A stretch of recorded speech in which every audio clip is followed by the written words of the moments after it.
Ang kwento ni Tomby.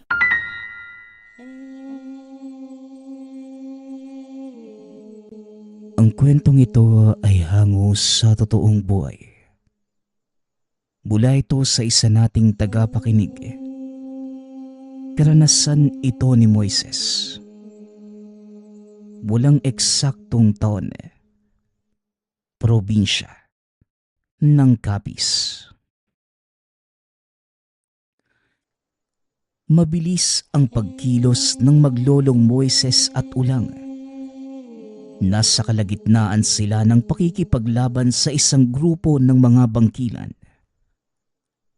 Ang mga bangkilan ay isang uri ng aswang na may katawan ng tao at mukha ng baboy ramo.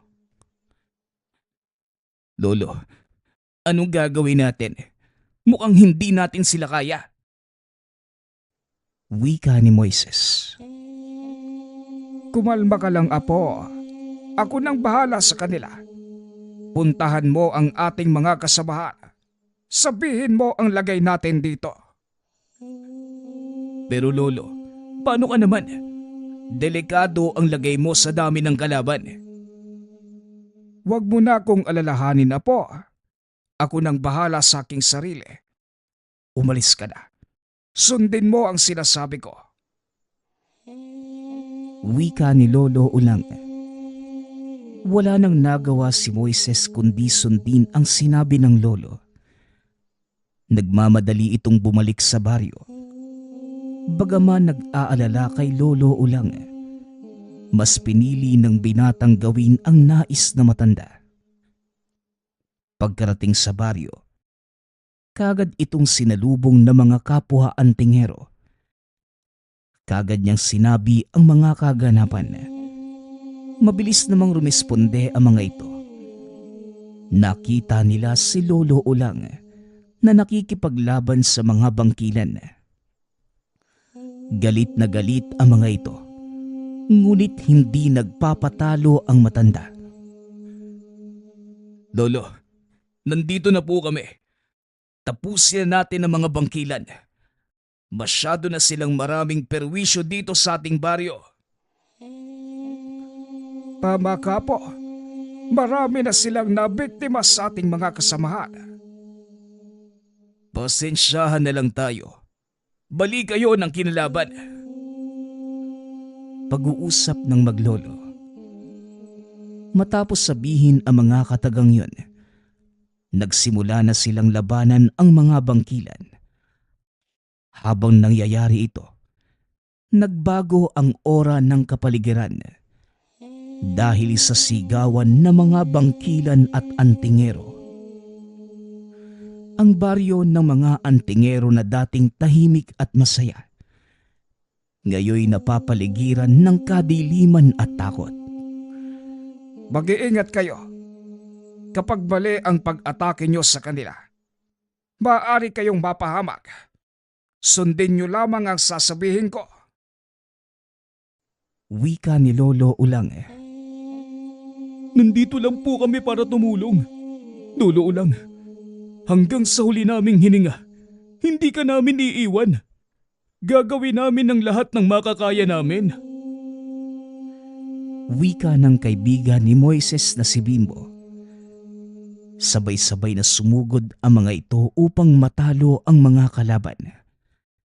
Naging madugo ang tagpong yun. Gamit ang kambal balaraw, pinatay ni Lolo Ulang ang daan-daang bilang na mga bangkilan. Samantala, mano-manong nakikipaglaban ang iba pang mga kasamahan, kabilang si Moises at Bimbo. Ilang sandali pa ang lumipas. Bigla na lamang itinusok ni Lolo Ulang ang balaraw sa lupa. Nagtalsikan ang mga bangkilan. Ginamit ng matanda ang mga sandaling yun upang magkarga ng orasyon. At sa kauna-unahang pagkakataon, lumabas ang dalawang gabay ng matanda. Ang isa ay ang lambana ng apoy, habang ang isa naman ay ang lambana ng tubig. Naging mabilis ang pagkilos ng mga ito. Sumasabay sila sa bawat pagwasiwas ni Lolo Ulang sa kambal balaraw. Nag-iba ang itsura ng sandata ng matanda. Ang isa ay tila napapalibutan ng apoy. Ang sino mang tamaan ay siguradong matutupok at magiging abo. Habang yung isa naman, napapalibutan ng tubig. Dali-daling nagkakahiwa-hiwalay ang katawan ng aswang na matamaan. At sa isang iglap lamang, naubos ni Lolo Ulang ang mga kalaban. Napakurap ang lahat, maging si Moises at Bimbo. Hindi makapaniwala sa tinding lakas na taglay ng tangang balaraw ni Lolo Ulang. Wala ka pa ring pinagbago, Lolo Ulang. Lakas ka pa rin. Sa dami ng kalabang yun, nagawa mong maubos sila sa isang atake lang. Nakita mo yun, Moises? Dapat gayahin mo yung lolo mo. Wika ni Bimbo. Huwag mong sabihan ng apo ko ng kung ano man ang dapat niyang gawin at kung sino ang dapat niyang tularan. May kanya-kanya tayong kakayahan. Kaya hayaan mo si Moises na ipakita ang sa kanya. Sita ni Lolo Ulang. Hinahangaan ko naman talaga si Lolo eh. Nais ko siyang tularan balang araw. Pero sa ngayon, kailangan ko pang magsanay para matuto at maging dalubhasa. Kagaya niya. Apo, gawin mo lang ang nais mong gawin. Hindi mo namang kailangang tularan ako kung hindi mo gusto. Kung sa bagay, kung iba ang nais ng iyong puso, yun ang sundin mo, pare. Nagsasabi lang naman ako ng opinyon. Pero nasa iyo pa rin yung pagpapasya kung anong daang tatahakin mo. Siguro, wag na muna natin pag-usapan yung bagay na yan. Bumalik na tayo sa loob ng baryo at magdiwang tayo. Di ba sabi mo, Lolo, iinom tayo ng tuba? Aba syempre naman no. Meron akong isang salita. O halina kayo mga kasamahan. Marami pa tayong patutumbahing alak. Pag-aya ni Lolo Ulang, bumalik ang grupo sa baryo. Pagkarating sa lugar, kagad silang itinuring na mga bayani ng mga kasamahan. Ipinagdiwang ang saya ng pagkapanalo. Kagaya ng napag-usapan, uminom ng tuba ang mga ito. Nagpakasaya sila ng gabing yun. Kaso nga lang si Lolo Ulang, tila hindi nalalasing. Tulog na ang mga kainuman ngunit nananatili itong gising at nagbabantay. Lolo, tumagay ka pa. Hindi pa ako lasing. Abalokong batang ito. Lasing ka na nga, Moises. Tatagay ka pa. Pikit na nga yung mga mata mo. Kaya ko pa to, Lolo. Tatalunin ko pa si Lolo sa inuman. Tagay ba? Ay naku po. Matulog ka na nga. Tatakpang ko na tong tuba. At bukas na lang natin ituloy. Pag-uusap ng maglolo. Natulog na ang dalawang kasama sa inuman. Natawa si Lolo Ulang. Sabay na binuhat ang dalawang binata papasok ng tahanan. Matapos maisaayos ang dalawa, nagpahinga na si Lolo Ulang. Pagkalipas ng ilang araw ng pagdiriwang sa kanilang baryo, unti-unti nang bumabalik ang katahimikan. Nagpatuloy sila sa kani-kanilang mga gawain. Pinasimula ni Moises at ng mga kasama ang pagtulong sa komunidad upang makabawi mula sa laban. Ang mga antingero nagsimulang magtanim ng mga gulay, muling gumawa ng mga tahanan, at nagbukas muli ng kanilang pamilihan. muling nakabangon ang baryo mula sa kaganapan. Buong akala nila ay tuluyan ng makakaahon sa pagpapahirap ang baryo. Ngunit nagsidatingan ang kanilang mga bagong kalaban. Mga nilalang na labis ang pagkahayok sa laman. Isa sa pinakamataas na uri ng aswang. Mga gabunan. Hinanda ng lahat ang kanilang sarili sa labanan, lalo na't malakas ang magiging kalaban. Sa gitna ng gulo, isang malakas na sigaw ang nadinig mula sa likurang bahagi. Walang titigil mga kasama. Lalabanan natin sila hanggang dulo. Wika ni Moises. Nagsimula ng umatake ang binata maging ang mga kasamahan nito. Samantalang si Lolo Ulang naman, patuloy na lumalaban sa ibang bahagi ng baryo. Walang pagod na ginagamit na matanda ang kambal balaraw. Naging mabilis ang pagkilos nito. Dahil na din sa gabay ng dalawang lambanang tubig at apoy. Isa-isang natutupok ang mga kalaban. Nagkalat ang pira-pirasong bangkay ng gabunan sa paligid. Hanggang sa isang boses ang pumalahaw sa buong baryo. Apo, alagaan mo ang iyong sarili. Ingatan mo ang ating baryo. Sigaw ni Lolo Ulang. Napahinto si Moises sa pakikipaglaban. Mas nangibabaw ang takot nang makita niyang kinukuyog si Lolo Ulang na mga gabunan. Dala ng sitwasyon, pilit pinanlabanan ni Moises ang takot. Ikinilos ang katawan, sinugod ang mga kalaban. Kaso nga lang, sa lakas ng mga kalaban, wala pa ring nagawa si Moises. At sa huli, natumbas si Lolo Ulang sa lupa at nagaagaw buhay. At merong malalim na sugat sa kanyang tagiliran. Lolo, huwag kang sumuko. Kailangan nating lumaban. Hindi, Apo. Nakatakda na ang magiging buhay ko. At siguradong hanggang dito na lang ang aking misyon. Lolo, huwag kang magsalita ng ganyan. Makakaligtas ka. Wala nang mga kalaban natin. Hindi maintindihan ni Moises. Matapos matumba si Lolo Ulang sa lupa, nag-atrasan na ang mga gabunan. Tapos na ang buhay ko, Apo. Ikaw naman ang susunod. Gampanan mo ng maayos ang iyong tungkulin bilang isang tunay na mandirigma.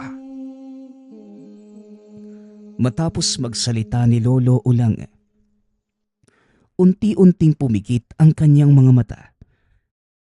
Napahagulgol na lamang si Moises. Hindi niya matanggap ang nangyari sa lolo.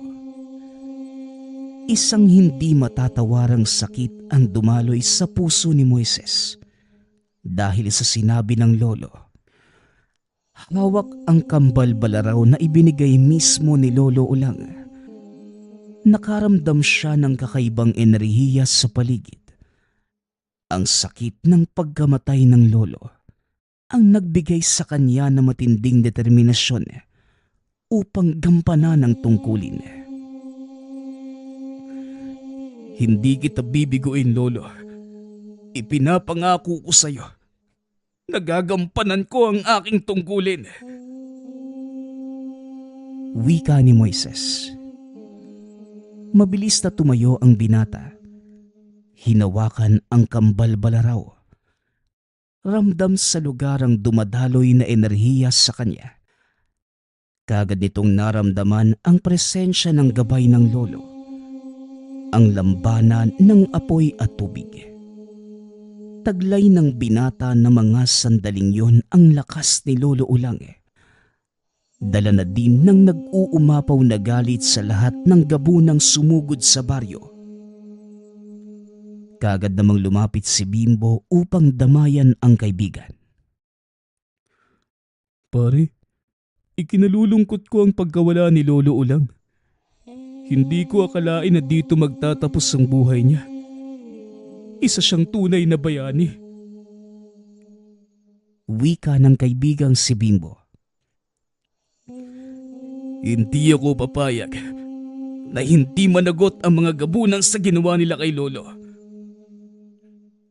Tugon ni Moises. Huwag kang magpapadala sa emosyon mo, pare.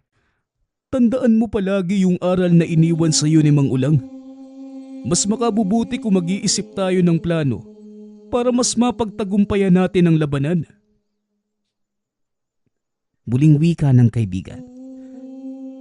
Kagad namang sumang-ayon ang lahat sa sinabi ni Bimbo. Nagpasya silang lisanin na lamang ang baryo. Gamit ang kariton at kanilang mga alagang kalabaw. Inilagay nila roon ang mga kasamahan na namatay sa labanan. Kabilang si Lolo Ulang. Lumipat ng bagong baryo sila Moises. Doon sila nagkaroon ng bagong simula. Pagkarating naman sa baryo, kagad nilang binigyan ng maayos na libingan ang mga yumao nilang mahal sa buhay. Unti-unti silang bumangon kahit na mahirap. Dahil marami sa kanila ay nasira ang pamilya, habang abala ang lahat sa pagtatayo ng tahanan. Napansin naman ni Bimbo ang kaibigan na nag-iisa at kagad nilapitan. Pare, kung kailangan mo na makakausap, huwag kang mag-atubiling lumapit sa akin, ha? Alam ko kung gaano kahirap mawala ng mahal sa buhay. Kaya, nandito lang ako para sa'yo. Maraming salamat pare ha. Sobrang hirap pala, no? Hindi ko alam kung paano ako magsisimula. Buong buhay ko kasama ko si Lolo eh. Tapos sa isang iglap, wala na siya. Ang mas masakit pa, wala akong nagawa para iligtas siya. Hindi ko man lang siya naipagtanggol laban sa mga kaaway. Ganyan talaga ang buhay, pare. Hindi natin alam kung kailan tayo mawawala dito sa mundo. Kaya dapat, habang may buhay, sulitin natin yung bawat sandali. Kasi hindi natin alam kung kailan tayo kukunin eh. Wika ni Bimbo. Sabay tapik sa balikat ng kaibigan. Malalim na napabuntong hininga si Moises. Nakatingin lamang sa paligid. Maya-maya pa'y naisipan niyang magtayo rin ng sariling tirahan. Maliit na kubo na yari sa pinagtagpi-tagping kawayan ang ginawa. Nang matapos si Moises, kinuha niya ang kambal balaraw.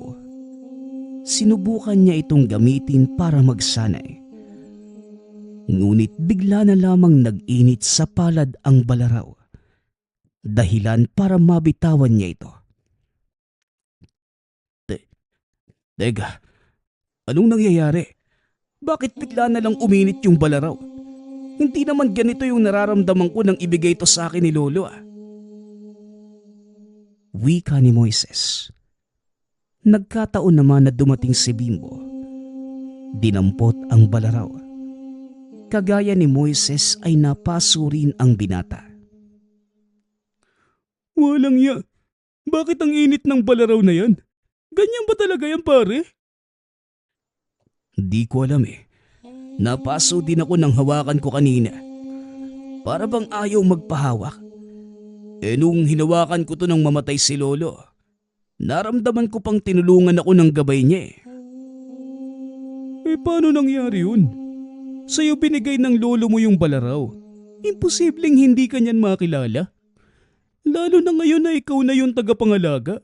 Baka naman may nais lang ipahiwatig yung balaraw. Di ko rin alam eh. Nagulat na lang ako. Maaring tama ka pare. Pero ano naman kaya ang nais ipabatid?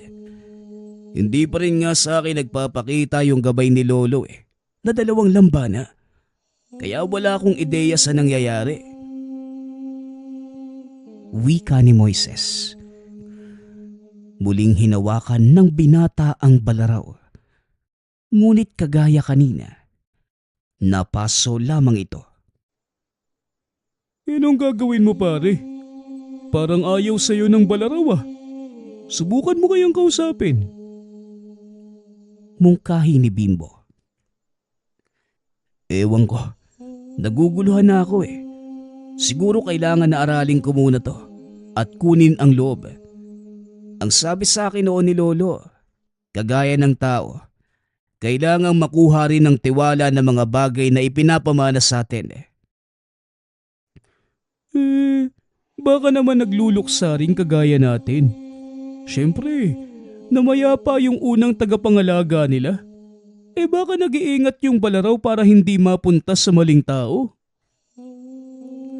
Pero si Lolo mismo yung nabigay nito sa akin Imposible naman na hindi ito magtiwala. Nakakabigla yung nangyari. At higit sa lahat nakakapagtaka Di ba nga, kapag hindi sa atin mahirap gamitin. Kagaya ng mutya. May gabay din yan na nagpoprotekta at sumusubok sa susunod na tagapangalaga. Kung karapat dapat ka ba talaga? Ikaw na nga yung nagsabi, kailangang kunin ang tiwala. Lalo na't hindi naman talaga sa'yo yung balaraw. Malamang, binibigyan ka lang ng pagsubok ng gabay ng balaraw. Baka naman kasi may pag-aalinlangan sa puso mo, kaya ganyan yung nangyayari. Ano? Pag-aalinlangan? Wala no. Galit pwede pa. Dahil gusto kong ipagiganti si Lolo. Baka kasi hindi maganda yung hangarin mo kaya ganyan. Kung ano ang nilalaman ng puso mo, malay mo, yun din yung ipinaparamdam sa'yo ng balaraw. Pag-uusap ng magkaibigan. Natahimik si Moises sa mga sinabi nito. Alam niyang may punto ang kaibigan. Kaya naman minabuti niyang aralin at kunin ang tiwala ng kambal balaraw. Simula ng araw na yon, lahat ng naiisip niyang paraan upang makuha ang tiwala ng gabay ng balaraw, ginawa ni Moises. Ngunit tila hindi ito gumagana. Ilang beses niya ding sinubukang tawagin ang gabay ng balaraw. Ngunit nabigo ito. Ni mahawakan ang sandata ay hindi niya magawa. Hanggang sa isang araw, habang nag-iisip ng paraan, bigla na lamang nagpakita sa kanya ang lambana ng apoy at tubig. Sinabi ng mga ito na sila ang gabay ng kambal balaraw. Nang oras na yun, pasado 12:00 na ng madaling araw. Kaya naman wala nang gising bukod kay Moises. Kami ang gabay ng kambal balaraw. Ako si Ignis. At siya naman si Agua, ang aking kakambal. Wika ng lambana ng apoy. Ikinagagala kitang makilala, Moises. Nakikita ko sa iyo si Tandang Ulang. Nang kasing edad mo pa lamang siya. Dagdag ng lambana ng tubig. Sandaling natahimik ang binata. Hindi siya makapaniwala sa kanyang nakikita. Teka, kayo ba ang gabay ng kambal balaraw? Nakita ko na kayo noon Pero hindi ako makapaniwala na makakausap ko kayo ng malapitan. Ikinagagala ko kayong makilala. Maging ako'y natutuwa na makausap ka, binata. Nakita namin ang pagpupursige mo upang makuha ang tiwala ng kambal balaraw. Kaya naman, simula ngayong araw, gagabayan ka namin sa iyong pagsasanay upang ihanda ka sa nalalapit na digmaan. Teka, digmaan? Kakatapos lang na matinding laban namin sa mga gabunan. Meron na naman. Hindi sa nagrereklamo. Pero nagugulat ako sa balitang sinasabi niyo. Oo, Moises. Naghahanda ang iyong makakalaban na si Hudan upang agawin sa iyo ang kambal balaraw. Yan din ang naging dahilan kaya't nagpapahiwatig sa iyo ang iyong sandata. Kung alam niyo pala yung magaganap, bakit ngayon lang kayo sa akin nagpakita? Bakit hindi niyo sinabi ng mas maaga? Para nakapaghanda ako. Tanong ni Moises. Dahil sinisigurado muna namin na ikaw nga ang itinakda at bilang gabay, kinakailangan namin na subukin kung karapat-dapat ka. Kahit apo ka pa ng dati nitong tagapangalaga, ganito rin ang ginawa namin sa iyong lolo nang mapasa kamay niya ang kambal balaraw. Ngayon, handa ka na ba sa iyong magiging pagsasanay? Oo naman. Hindi pwedeng masayang ang lahat ng pinaghirapan ni Lolo. Tugon ni Moises. Madilim pa nang magising ang binata. Ramdam niya ang malamig na hangin sa kanyang likuran habang unti-unting bumabangon. Sa paligid, tanging huni ng kuliglig at may hinang kaluskos na mga dahon ang madidinig.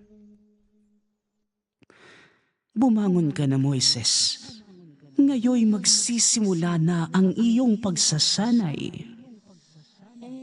Wika ng lambana ng apoy. Hindi pa man lubusang gising si Moises. Ngunit alam niyang wala na siyang pagpipilian. Kailangan niyang matuto sa paggamit ng kambal balaraw kung gusto niyang mabuhay sa kakaibang mundo ito.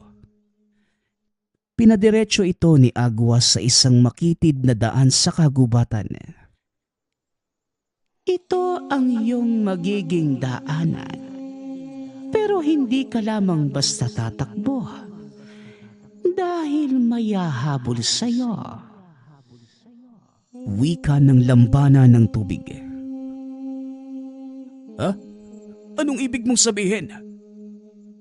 Bago pa makapaghanda ang binata, biglang may malalaking anino na gumalaw mula sa gilid ng daan. Mga nilalang na hindi niya pa nakikita noon. Mabilis, mahaba ang braso at tila may pakpak sa likuran. Takbo. Wika ni Ignis.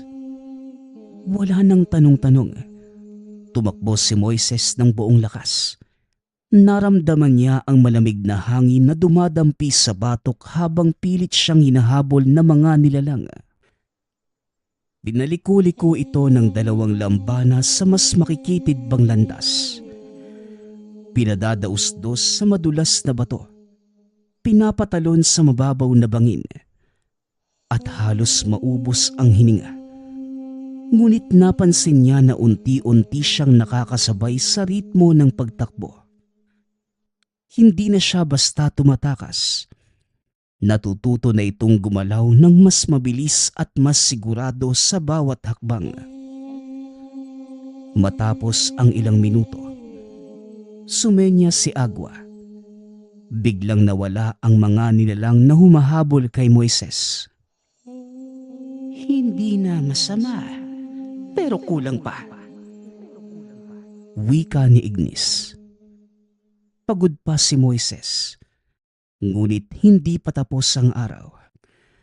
Pinaupo siya ng dalawang lambana sa gitna ng isang maliit na tahimik na kagubatan. Sa ngayon, kailangan mong matutong maramdaman ang paligid mo. Ha? Paano ko namang gagawin yun? Pumikit ka. Tugon ni Ignis. Nag-aalinlangan ang binata nung una. Ngunit ginawa niya rin. Habang nakapikit, Nadinig niya ang tunog ng mga dahon na bahagyang gumagalaw. Ang may hinang tunog ng tubig sa hindi kalayuan at ang tila paggalaw ng kung ano sa kanyang likuran.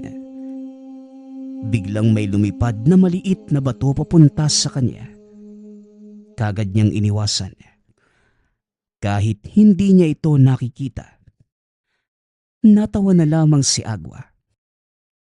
Magaling. Pero hindi lang yan. Kailangang maramdaman mo rin ang presensya ng kahit anong nasa paligid mo. Kahit hindi ito gumagalaw. Wika ni Agua. Ipinagpatuloy nila ang pagsasanay. Binabato siya ng dahon, maliliit na bato, at maging mga patibong na hindi niya nakikita. Noong simula, maraming beses itong natamaan. Ngunit habang tumatagal, natutunan nitong maramdaman kung kailan may kakaibang enerhiyang malapit sa kanya. Matapos magpahinga, may daladalang mabigat na sanga sina Ignis at Agua. Ngayon, palalakasin naman natin ang iyong katawan. Hindi ka lang dapat mabilis at sensitibo sa paligid. Dapat malakas ka rin. Wika ng lambana ng apoy. Pinagawa siya ng 2 lambana ng iba't ibang gawain. Pag-akyat sa puno gamit ang bilis. Pagbuhat ng mabibigat na sanga habang naglalakad sa maputik na daan. At pagtulak ng malalaking bato. Masakit sa katawan. Nanginginig na ang mga kalamnan. Ngunit hindi siya sumuko. Alam niyang kailangan niya ito. Pagsapit ng dilim, bumagsak si Moises sa lupa. Hingal na hingal. Napangiti naman si Agua at Ignis habang nakatayo sa tabi niya. Para sa unang araw mo, hindi ka naman nagkulang. Wika ni Agua. Umupo si Ignis sa isang bato at tumingin sa langit. Pero marami ka pang dapat matutunan. Wika ng lambana ng apoy. Habang nakahiga, naramdaman ni Moises ang sakit sa buong katawan. Ngunit may kakaibang sigla rin itong naramdaman. Kahit mahirap, alam niya na unti-unti siyang lumalakas. Hanggang sa ilang linggo nang sumasailalim sa matinding pagsasanay si Moises. Sa bawat araw na lumilipas, mas lumalakas ang binata, mas bumibilis, at mas lumalalim ang kanyang pakiramdam sa paligid. Hindi na ito natitisod sa makikitid na landas. Hindi na siya madaling natatamaan ng mga patibong. At kaya na niyang buhatin ang mabibigat na bagay na dati halos hindi niya maigalaw. Isang gabi, habang nakaupo sila sa paligid ng isang maliit na apoy, nagsalita si Ignis. Sa tingin ko, handa ka na para sa huling pagsubok. Wika ni Ignis. Tumingin si Agua kay Moises at ngumiti. Ito ang magsisilbing pagsusulit kung natutunan mo ang lahat ng itinuro namin sa iyo. Wika ng lambana ng tubig. Hindi na nagtanong pa ang binata. Alam niyang kailangan niya itong harapin. Gaano man kahirap ang magiging pagsubok. Kinabukasan, dinala siya ng 2 lambana sa isang malawak na bahagi ng kagubatan na may matataas na puno at matitinik na halaman. Tahimik ang buong paligid, ngunit may kung anong pakiramdam ng panganib sa hangin. Makakalabas ka lamang sa kagubatang ito kung magagamit mo ang lahat ng natutunan mo. Tandaan mo, hindi lang lakas at bilis ang kailangan mo. Kailangang gamitin mo rin ang talas ng iyong isipan. Wika ng dalawang gabay. Nang sabihin nila ito, biglang naglaho ang dalawang lambana at naiwan siyang mag-isa sa gitna ng kagubatan. Habang naglalakad si Moises, narinig niya ang tunog ng mga yabag sa likuran. Paglingon niya, nakita niya na may isang nilalang na mabilis na papalapit sa kanya. Higit na mas malaki ang pangangatawan, mapupula ang mga mata at matutulis ang mga kuko. Alam niyang wala siyang laban kung mananatili ito sa pwesto, kaya kagad siyang tumakbo. Ngunit hindi ito simpleng pagsubok. Kailangan niyang gamitin ang bilis at liksi na natutunan. Gumamit siya ng mga sanga upang tumalon mula sa isang puno papunta sa isa pa. Nang subukan siyang abutin ng nilalang, nagpadulas ito sa ilalim ng isang mababang ugat. Nakalayo ang binata. Patuloy ang habulan hanggang sa biglang nagbago ang tunog ng mga yabag. Alam niya na may patibong sa paligid, kaya huminto muna sa isang tabi. Pinakiramdaman ang buong lugar at lumiko sa mga tamang daanan. Sa huling segundo, nadinig niya ang malakas na tunog ng bitag na bumagsak sa likuran niya. Eksakto kung saan sana siya tatakbo kung hindi niya ginamit ang talas ng pakiramdam. Nang tuluyang wala ng panganib, dumating ang ikalawang pagsubok. Sa harapan niya, meron 3 daanan na maaaring daanan. Ngunit wala ni isang palatandaan kung alin ang tama. Umupo ito saglit. Pumikit. Inalala ang lahat ng itinuro sa kanya ni Ignis at Agua.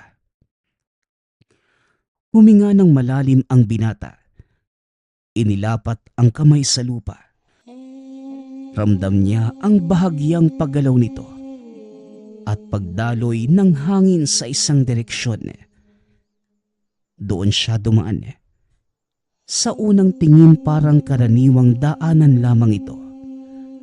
Ngunit nang magpatuloy siya, nakita niya na may mga bitag sa iba pang landas. Sa tamang daan siya dumaan, hindi dahil sa swerte, kundi dahil ginamit niya ang lahat ng natutunan. Sa dulo ng kagubatan, lingid sa kaalaman ng binata, may naghihintay pa pala na huling pagsubok. Paglabas niya mula sa mga puno, isang malakas na nilalang ang humarang sa kanya. Isang dambuhalang elemento na may katawan ng tao ngunit balat na parang sa bato. Alam niyang hindi niya ito matatakasan. Kailangan niyang lumaban. Hindi ito katulad ng mga laban na naranasan niya noon. Hindi sapat ang bilis o pakiramdam. Kailangan niyang gamitin ang lakas na pinaghirapan niyang buuin. Hinintay niya ang pag-atake ng kalaban. Nang sumugod ito sa kanya, umilag ang binata sa tamang sandali. Ginamit ang sariling lakas upang itulak ito sa isang malaking bato. Ginamit niya ang natutunang diskarte, hindi lamang sa pisikal na lakas, kundi pati na rin ang katalinuhan sa labanan. Matapos ang matinding sagupaan, tuluyan niyang napabagsak ang kalaban. Ngunit hindi niya ito pinatay. Pero sapat na ang ginawa niya para hindi na ito makabangon pa.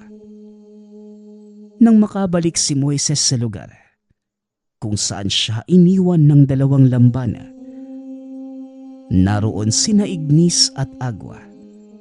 Nakangiti habang nakatayo sa ilalim ng isang malaking puno. Hindi namin inaasahan na matatapos mo ang lahat ng ganun lang kabilis. Kaya alam mo na, Moises, ngayon, handa ka na. Napatango na lamang ang binata. Nang mga sandaling yun, buo na ang kalooban ni Moises. Gagawin niya ang pagpuksa sa mga nilalang, ngunit hindi lamang dahil sa paghihigante, kundi para makatulong na din sa mga taga-baryo. Nangako ito sa sarili na kahit anong mangyari, hindi siya matatalo ng sinuman. Sa pagkakataong ito, hindi na siya ang dating Moises na mahina at binatang walang alam. Sa ngayon, isa na itong ganap na mandirigma. Matapos ang mahabang pagsasanay, mas naging bihasa pa si Moises sa pakikipaglaban gamit ang kambal na balaraw. Ang dating mabagal na galaw, mas naging mabilis. Ang dating may hinang pag-atake, mas naging mas malakas ng doble kesa noong nakaraan. Kagad namang sinimula ni Moises ang pakikipagsapalaran. Sa loob ng maraming taon, si Judan ang nagdala ng takot sa baryo. Pinamunuan nito ang mga gabunan sa pandarambong, pagnanakaw, at pananakot sa mga tao. Ngunit ngayong handa na si Moises, hindi na niya hahayaang magpatuloy ang kasama nito. Sa madilim na kagubatan, sa isang bakanting lupa na napapalibutan ng matataas na puno, doon nagkaharap si Moises at si Judan. Nasa likuran nito ang ilan sa mga tauhan. Nakangiti ng nakakaloko habang pinapanood ang labanan. Moises, mukhang hindi mo alam ang pinapasok mo. Wika ni Judan. Nakatayo ito habang hawak ang itim at higanteng espada na matagal nang kinakatakutan sa buong baryo. Malakas itong pambasag sa tangan ng mga antingero dahil sa taglay nitong lakas ng demonyo. Napangiti lamang si Moises. Hinugot niya ang kambal balaraw. Hoy Judan, hindi na ako yung dating binatang takot sa inyo. Wika ni Moises. Walang babala. Kagad sumugod si Judan. Mabilis at malakas na hinataw pababa ang espada. Ngunit sa isang iglap, umilag si Moises at napunta sa likod ng kalaban.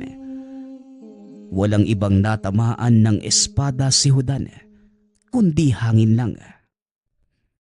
Pagkatapos ng unang palpak na atake, muling humataw si Judan. Ngunit sa pagkakataong yun, ginamit ni Moises ang bilis. Bago pa lumapat ang espada sa kanya, nagpadulas ito sa lupa. Naiwasan ang pag-atake nito at muling nakalapit sa nilalang. Dali-dali itong nag-usal ng orasyon. Kinausap ang gabay ng balaraw. Unti-unting nagbago ang itsura ng sandata ng binata. Sa kanang balaraw, muling sumanib ang gabay na si Ignis, nalambana ng apoy. Habang sa kaliwang balaraw naman si Agwa, nalambana ng tubig. Isang mabilis na pagtaga ang ginawa niya gamit ang kaliwang balaraw. Nag-iwan ito ng malalim na sugat kay Judan. Nagulat naman ang binata sa taglay na kunat nito. Hindi man lamang tuluyang naputol ang tinamaang bahagi ng balaraw ng tubig. Napaatras si Judan. Hinawakan ang sugat ngunit imbes na magalit, napangiti lamang ito. Mukhang marami kang ang natutunan. Matapos sabihin ang mga katagang yun, biglang binalot ang paligid ng napakakapal na hamog. Kagad na paatras si Moises. Pinikit ang mga mata. Pinakiramdaman ang paligid. Hindi lang lakas ng katawan ang laban na ito, dahil tila may itinatagong kakayahan si Judan. Mula sa makapal na hamog, biglang nawala ang kalaban. Alam ni Moises na hindi ito basta mawawala. Kailangan lamang gamitin ang lahat ng pandama, hindi lang ang mga mata. Habang nakapikit, pinakiramdaman niya ang hangin. At dito nadinig ang isang mahinang yabag sa kaliwa.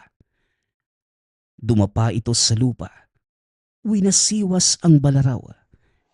Eksaktong tumama ito sa paparating na espada. Nayanig pa ang braso ng binata sa bigat ng pagtama. Ngunit hindi niya binitawan ang sandata. Mula sa ilalim, sinipan niya si Judan sa sikmura. Dahilan para matumba ito ng bahagya. Bago pa ito makabawi, mabilis na umikot si Moises at nagpakawala ng isang saksak papunta sa balikat ng kalaban. Gamit nito ang balaraw ng apoy na mga sandaling yun. Unti-unting kumakalat ang sunog sa balat ng nilalang, maging sa laman nito, mula sa bahaging napinsala. Napasigaw si Judan at napaatras. Hawak-hawak ang balikat. Halos hindi niya na maigalaw. Galit na ito ng mga oras na yun.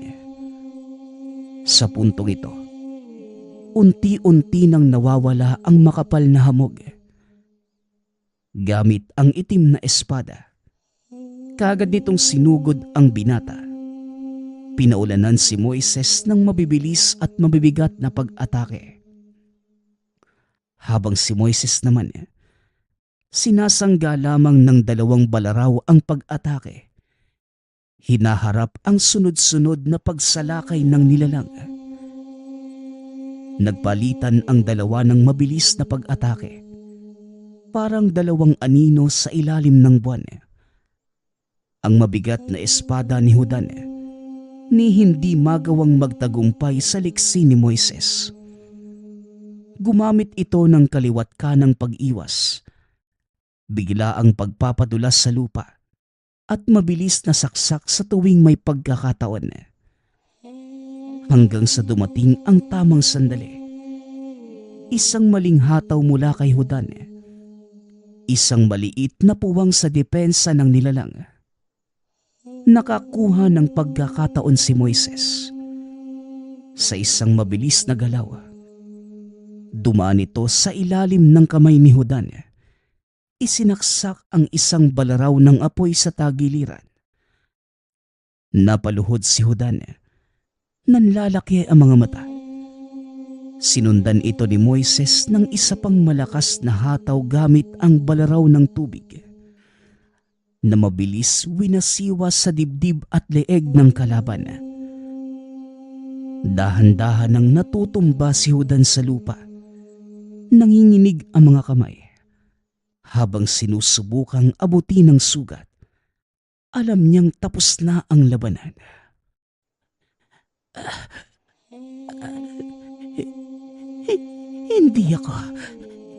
Hindi ako matatalo.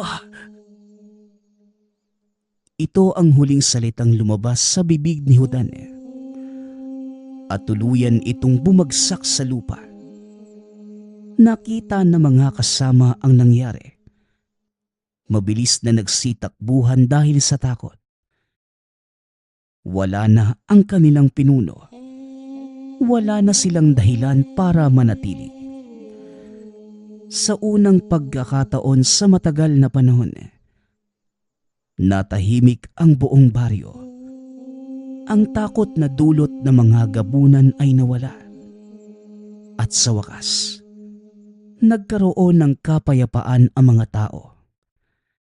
Nakatayo si Moises sa gitna ng kagubatan. Hawak pa rin ang kambal balaraw. Sa loob ng isang gabi, naipagiganti niya ang buong baryo. Naipakita niyang hindi siya mahina at napatunayan niyang kaya niyang ipagtanggol ang sarili. Ngunit alam ng binatang hindi dito nagtatapos ang lahat.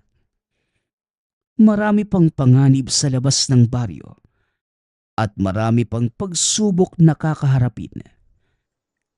Kaya ipinangako niya sa sarili na hindi siya magpapakampante anumang oras at palaging handa sa anumang labanan.